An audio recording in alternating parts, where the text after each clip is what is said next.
Ano ba? Mga bok, pwede bang pakitawag yung asawa ko doon? Tanghali na hindi pa nagsasaim. Alas 12 na eh. Sige ba? Okay. Yan, sabihin mo, pauwiin.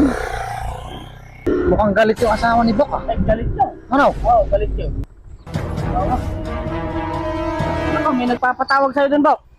Ah, May nagpapatawag sa'yo dun. may nagpapatawag sa'yo dun eh. May pinara nga kami. Hindi ako obrang tawagin ng kusino lang. Basta may ginagawa ako eh.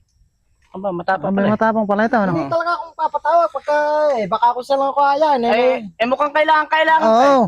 Parang mahalaga yung bilin sa amin eh. inaayos ko yung motor ko eh, taglulo ko eh. Kaya medyo pinupusmos ako at mamaya idadala ko daw sa pagawaan. Nako, mauobligan kang pumunta daw. At pag nalaman mo kung sino. Matindi habilin eh. Oh, Ay hindi ako tawagin ng kasino lang, pagka ganito may ginagawa ko.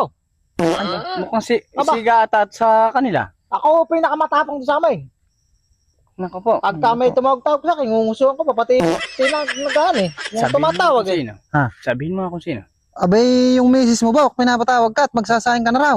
Ano? Yung misis mo. Anong oras na ba? Bay, alas 12 na ya. Naku po! Alas Tingnan tayong hindi Akala ko takot ba sa... hindi matatawag na kung sino-sino lang? Abay, takot sa asawa. Under. Under pala. Tara. Napakayabang eh, ano? Yabang yan. Ganun lang pala na... Ay, Walang palang